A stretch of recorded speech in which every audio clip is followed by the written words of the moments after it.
Hey folks, welcome to Between Awesome and Disaster. This is your host, Will Carey. Thank you for tuning in.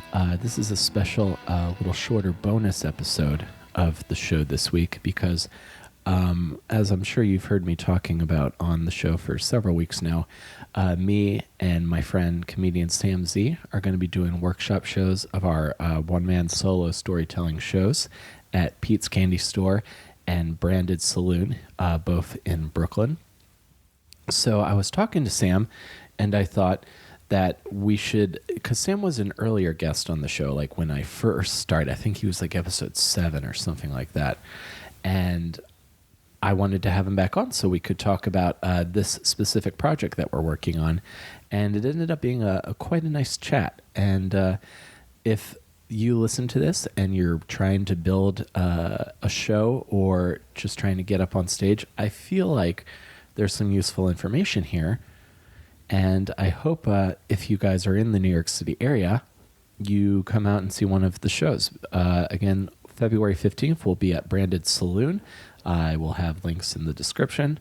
And February 18th, we will be at Pete's Candy Store, and I hope you guys check out those shows. So this is a kind of a special bonus episode, and it was great to see Sam and talk with him on the mic.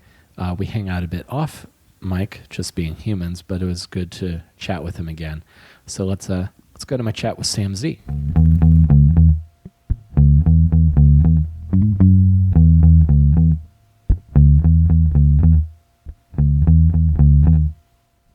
Because I'm trying to be an open book because I feel that makes me more relatable ultimately. You don't think you are an open book, Will Carey? I mean, I've for polite company, there are certain things I won't talk about, but on stage, I'll reveal just about anything. Yeah, maybe that's why it's confusing, because I've known you in both capacities now, and I feel like I have this tendency to pry and to get stuff out of people, and so maybe it's hard for me to know if you are an open book, but I don't feel I have to pry that hard to get you to talk about stuff that's interesting to you and, you know, what the real part of you is. Yeah, I don't think so. Let me also ask you this, and I want to ask this, how you feel this way about yourself, because I feel like part of my evolution as a performer is being more like how I am off stage, on stage. I don't know how much difference there is between me off stage and then how I am on stage. Do you feel that I'm drastically different when I'm on stage, and do you feel drastically different when you're performing compared to when you're we're just shooting the shit? I don't see a drastic difference for you. I don't see it, and I think if there's something that is a change, if there's something that you're trying to do, then I don't see it, and you'll have to tell me what it is, and then I might go, wow, oh, that's okay, cool, that's what that is. But for me, it's like hanging out with you is the experience of getting to see you on stage, and I think that's one of the very cool things about you. I think that I'm actually the opposite. I think that I'm on stage a different person. I'm a little bit louder. I'm a little bit crazier. I do like weird things, and that in person, I'm pretty loud in person. I've gotten feedback on that before, but I wouldn't say that I'm that crazy. I think that I talk at length about more different things. I think so. You are a very deep kind of person. Like you strike me as someone who spends a lot of time thinking about big concepts and then trying to distill them down. You also have, and I think more so than me, a more tinge for the avant-garde, the unusual, whereas I feel like not that I'm super old, but I feel like I'm settling into like, I sort of like,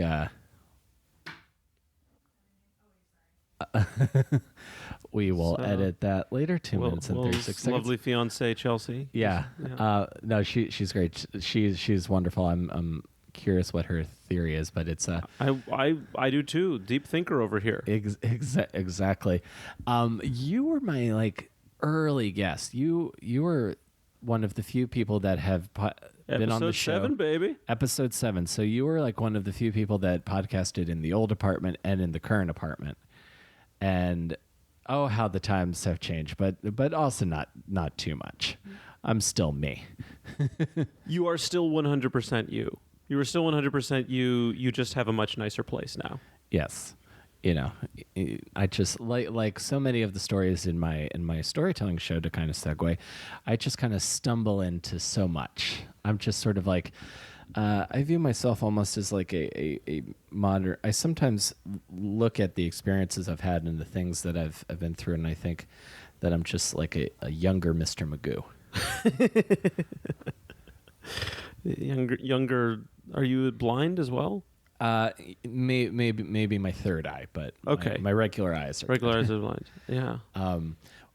So kind of what I think I wanted to talk about here, because you and I'm very excited. We're collaborating on a project. We are. Yeah, our shows. Oh yeah. I'm sorry. Yeah. Totally. So first off, I love that you came to me and had questions. I felt so excited. It's like, oh, I know about this because I've done it. I could impart what I know. And you were so smart about it too. You had immediate feedback for me. You were like, let me talk to you about how to build a one-man show, and let me tell you about how I did mine. And you got to join NYC Storytelling Facebook group, and there are these places to go. And it was just like, it was opening up a whole world to me that I had shut out. Really? Yeah. Wow.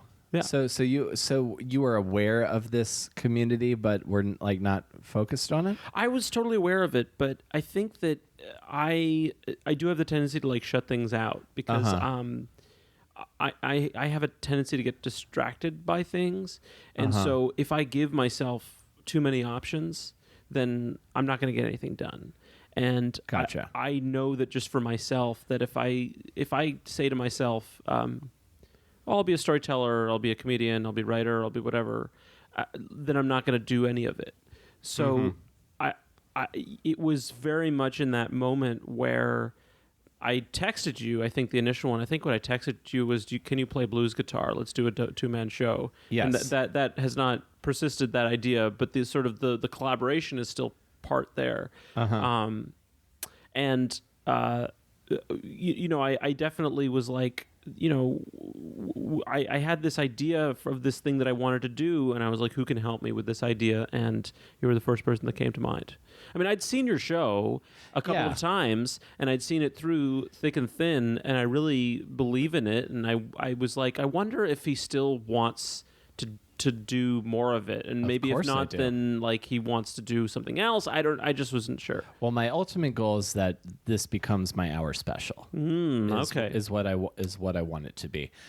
So tell me, how did you come to the realization that you wanted to do a one-man show specifically, and then did you start thinking it would be storytelling? Take me through that. Yeah, it was maybe around a year ago, I guess, or a little less. Maybe it was the fall sometime, 2018. I'm so bad with dates, but it was sometime in the past, recent past, that I was starting to feel run down by the whole New York City open mic comedy scene, and I wasn't feeling like I was getting up places that I wanted to get up in, and I feel like that I was understood by people that I wanted to be understood by. And then I started like seeing, things like I went to see Mike Birbiglia last year. I saw his, not the show that he has now, but the one that was Thank God for Jokes. That one, yeah. I saw that as well. That was great. I enjoyed it. Blew my mind. I was like, I mean, I'd seen him before, but this was the one that like really, I think it's called Thank God for Jokes. It's a stand-up show, but you can see the fault lines between the comedy and the storytelling aspects of it. And I think I just gave up on whatever prejudice was keeping me from doing stand-up comedy shows, or I'm sorry, storytelling shows. I was doing stand-up comedy shows, and I just got rid of whatever block was putting me in the way. And I said, well, and I'm also like a big thinker, I think big. So when I was like, well, it was hard for me to conceive of just like, well, why don't I go to the Moth and do a story? I've tried to do that before, and it's always depressing when they don't choose my name. So I was sorry. I'm sorry. That sucks when that happens. Yeah, it is. But it's also, it's fine. But it's like, it's also like going to an open mic and bombing a little bit, or like, I think that you just, if you want to be at the top of the Moth game, you just need to keep going, and that's part of their whole system, how they get people to buy tickets, and it's whatever it is. I don't mean to sound cynical about it. It's just it's their model. They've got a good audience, and they produce great content. They most definitely do. Every time I've been there, and I've done a couple stories on the Moth, I've always had a great time being on stage. And the show itself is good, so I'm never bummed that I'm there. What stories did you tell? Let's see. I've told I at the Bell House. I told the story about writing the song for the girl. At the Green Space in Brooklyn, told the story about the stripper, which is one I'm working on for Risk right now. And it's a good story. And at the Bitter End, which was super exciting to be on that stage, because the Bitter End to me is like a piece of like comedy in New York and pop culture history. Right. I told the Walrus story, which Risk viewed as more of an anecdote, and after they told me that, I was like, that is 100% correct. Oh, so, this is good knowledge. What's the difference between a story and an anecdote? Well, an anecdote is like, I think is more, there's less of a, a rise and a fall. There's less of that like very clear like linear narrative. Right. It's more just like a bemusing recounting. It's the kind of thing I've seen at Jake Hart's open mic, where I've seen people go up and tell like 3 to 5 minute bits that are kind of like that, like, oh, this happened, and try to pass that as a story, and he calls that out immediately. This is like the stories my mom tells. That's my mom. Right. Yeah. Whereas a really complete like storytelling piece, I think has more of a think of it as more like a radio piece, or like story around the campfire kind of thing. Right.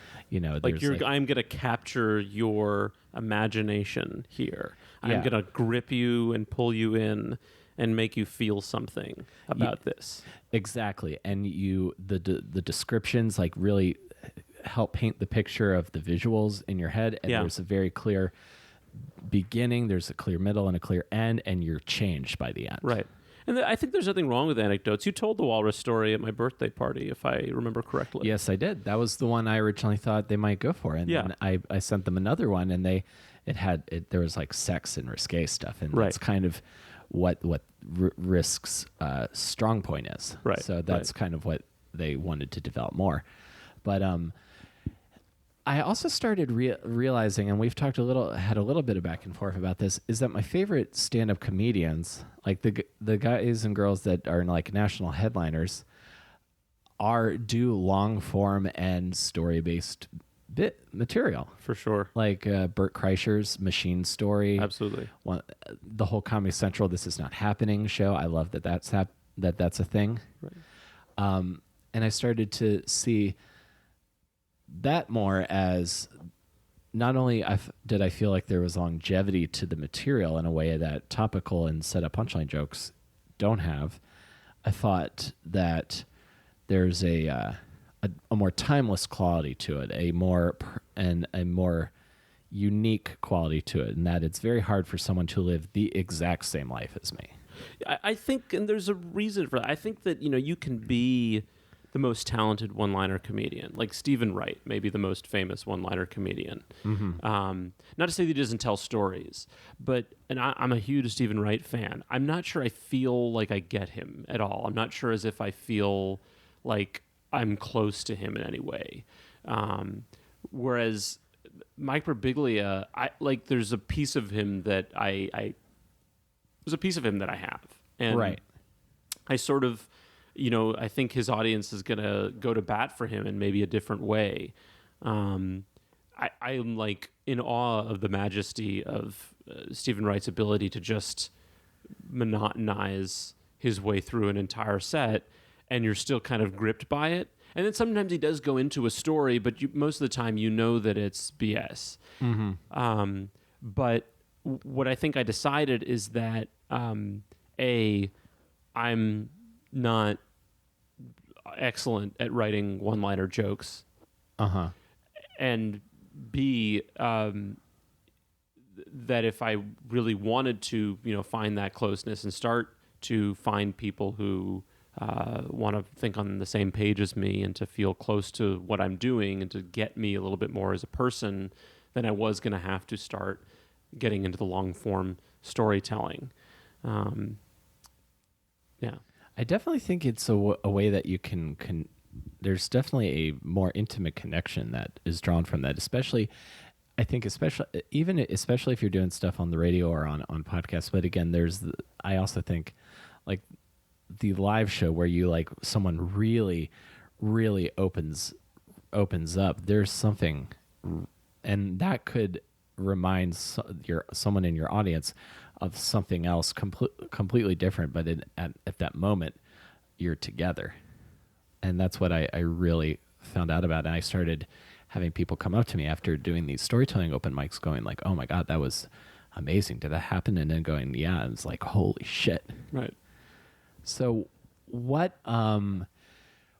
Let's think about this a little bit here. What is?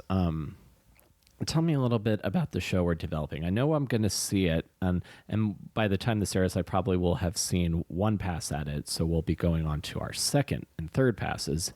What is the story of your show that you're working on? Yeah. It is a dangerous idea that I had. And here's what it is. The show's together is called Will and Sam Make a Mess. Yes. So that's what it's advertised as. But my show, which I don't know if it's apparent from, I don't know, I might say it at the beginning. I'm not sure. I haven't decided how I'm going to introduce it. But it is called Trust Fund Baby. Mm-hmm. And what it is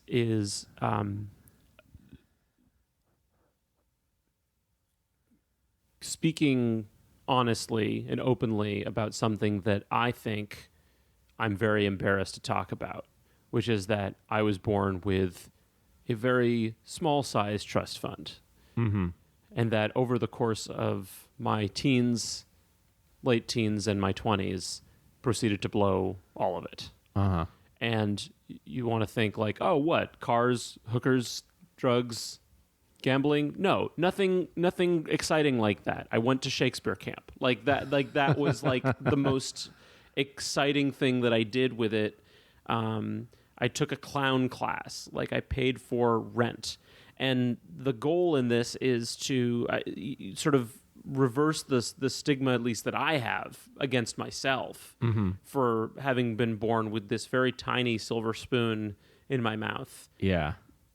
And the anger that I have about it, too, in that, like, I think that there's this expectation that you have something like that, you should use it to be great. You should use it to become king of the world, to build wealth and fortune. And right. I just didn't. I squirreled. I flittered it away. Whatever the term is for not using it correctly. I did that. You had a Brewster's Millions. I had a Brewster's Millions. Exactly. Kind of situation. Right. But not even like you wouldn't even make a movie about it. But then what I think the ultimate goal of this storytelling piece that I'm going to do is to show that I did get some cool stories out of it. Yeah. So this is my $50,000 show that I'm doing. That I spent all this money on stuff that just did not get me anywhere. But I'm going to tell you the stories that I got out of it, and there are some fun stories, like the time that the big fat lady playing Gertrude in Hamlet fell on an audience member, and the clown class where the teacher told me that I was an idiot and couldn't come back. Stuff like that.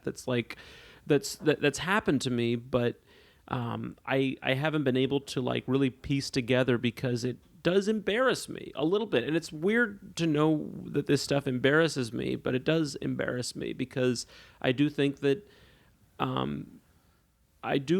would say that was a privilege for me to be able to do those things. Most definitely. And a lot of and I'm fortunate, and I'm not ungrateful about those things, but I also think that there's something really funny about not using a wealth that one has for anything, even like interesting. Like if I was to gamble it away, that would be interesting, right? Yeah. But I didn't do that. I did. Or if you had a stuff. vice, like if you just Right. got really into coke for a year. Right. I didn't do cocaine at all, ever, until after I'd lost all that money and it was an opportunity, and then it was like someone else who paid for it. So like, That's a good line. yeah, I didn't do any cocaine at all. I'll start the show that way. Yeah. Yeah, and I love that. Actually, I think that's my favorite thing about the storytelling process. I think you said this to me at some point, that you'll find places, if you're a comedian who goes into storytelling, you'll find places that your jokes sort of naturally fit. Yeah. And I do like coming up with like good lines. I do like coming up with good ones and like knowing, oh, I know where that's going to go. Like I know that that's something that's a piece of this story or whatever. That's the fun for me, that like I write out the story and then I come up with like cool lines later to add to it. It's fun little pieces. Yeah, that's sprinkles on the cake. Exactly. Like it's like when they do punch up on movies and TV Right. shows. You're your own punch up. Exactly. Yeah. Person. That's really cool and a really interesting take on something that I guarantee it's a perspective most people will not have heard. So I'm really excited to see that come together. My show, and I started thinking about this. Maybe I can talk this out with you a little bit. And this is, and if you're listening to this is an extension of conversations that Sam and I have had at Alamo Draft House, at Mamoon's down in the Village, walking down the streets in like 20-degree weather on subway platforms. So if you're a creative person in whatever town, get a friend. They are invaluable. Yeah. You're the Linus to my Charlie Brown. Yes. It's good to have somebody to just work through all the problems of the world with. Yeah, that's what I try to be. As given my history of being kind of a sad sack, I aspire to be a beacon of positivity and light for people. Which kind of brings me into my rethinking of the framework of my show, because the couple of times I've performed it, and you've seen it, it's been called Laughing Through the Sad, and I'm thinking of changing the name. What? Yes, because not only have I seen similar sounding shows with like the same basic idea, but overall I think the idea of what I'm communicating is changing. So I'm thinking of changing it to Fighting My Wiring. Because ultimately, if you break down each of the core stories in the show, I think each one kind of represents an explanation for why I am the way I am, and how these defense mechanisms I've kind of built can also hurt me in a lot of ways, as far as like interacting with people. So, and again, I think a lot of it, and going back to the joke I do about how like, oh, every one-man show should start with, if it was Wednesday in my house, Dad was drinking. In my house, every day was Wednesday. That's a good line. You should put that. Yeah. You know, those are like the beginning bits of the switchboard. That gets you, that I think is, and then also trying to untangle that, is kind of where I'm at. I can see the right poster already. What does the poster look like? It's you, Will Carey, and just wires. There's so many wires, and you're fighting them. You're trying to get them off of your face, trying to get them off of your body. And maybe you're holding up one, and it's like a spark plug, and I don't know. Someone's saying like, don't put that to the other spark plug. I see. It's very visual fighting, because I think you're right. Laughing Through the Sad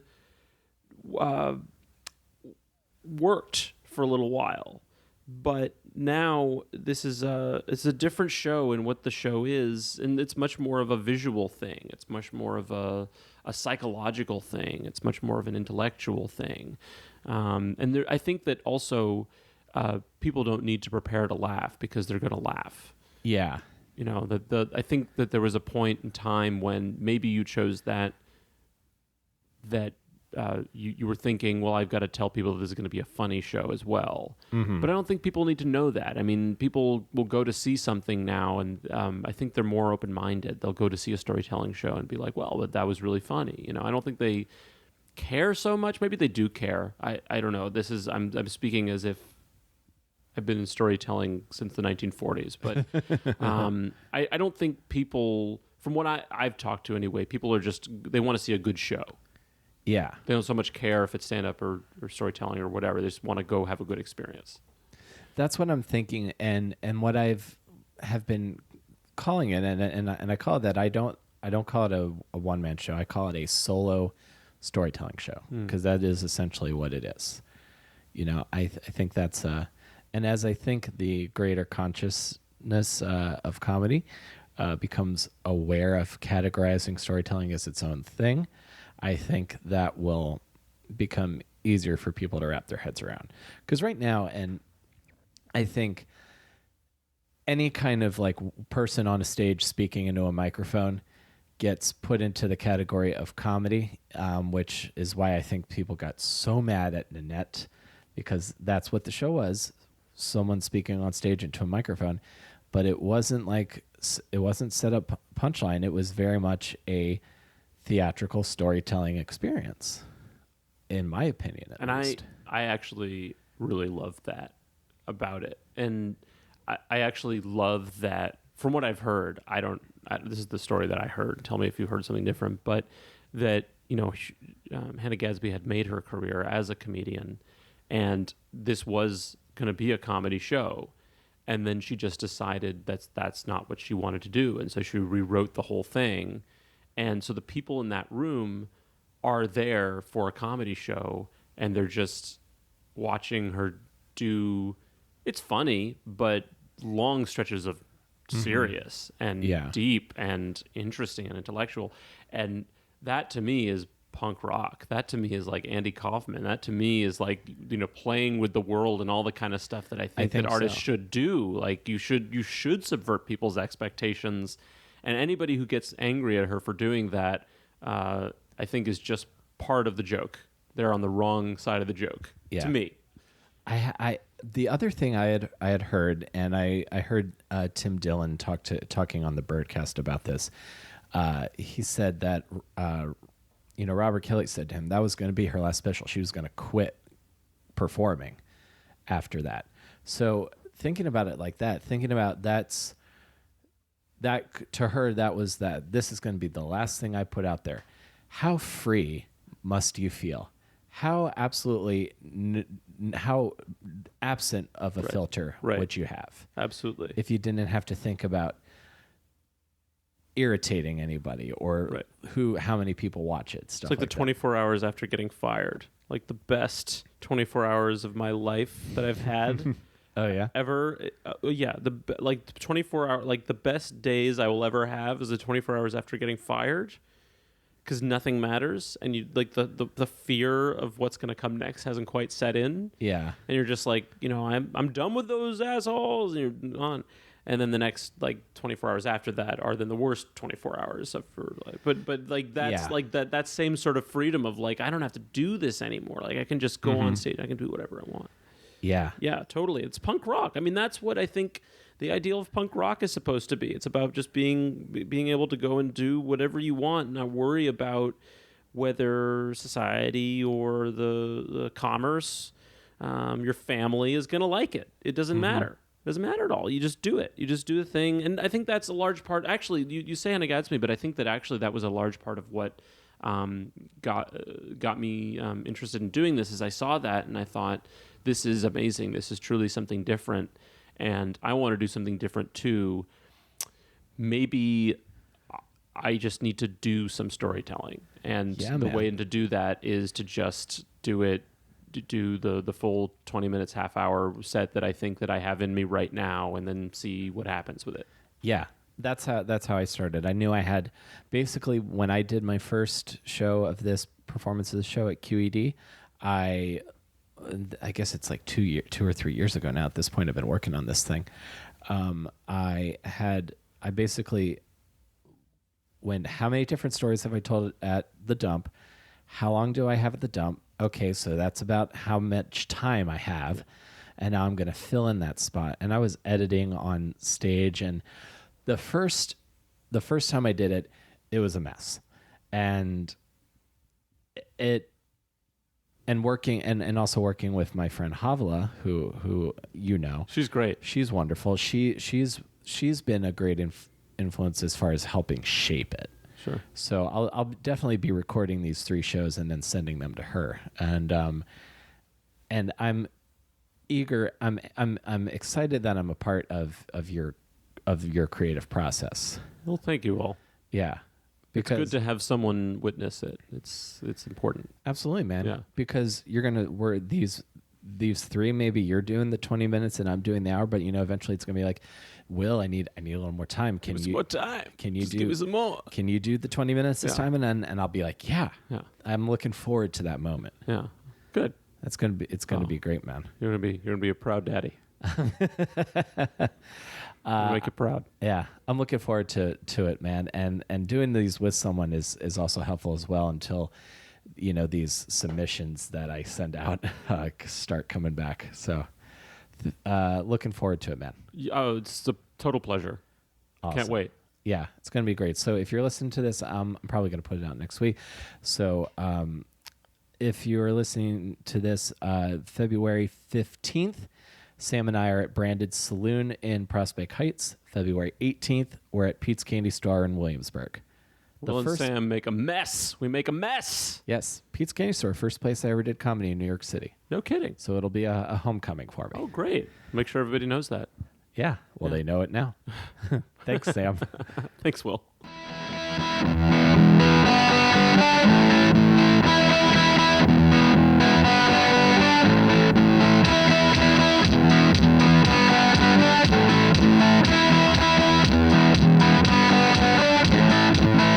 I love working with Sam, and I'm looking forward to doing these shows with him. By the time you'll listen to this, we'll have done one of our shows, so it might have been a disaster, or it might have been amazing. Either way, it'll be something unique, fun, and entertaining. So if you are in the New York City area, me and Sam Z will be at Branded Saloon in Prospect Heights on February 15th, and on February 18th, we will be at Pete's Candy Store in Williamsburg.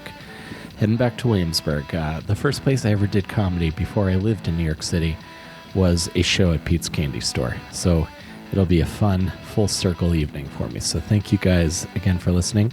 I hope to see you at the show. And of course, you can follow me on Twitter at Comic Will Carey. You can follow the podcast at AwesomeDPod. And I will see you guys next week between Awesome and Disaster. Take care, everybody. Hope to see you at a show.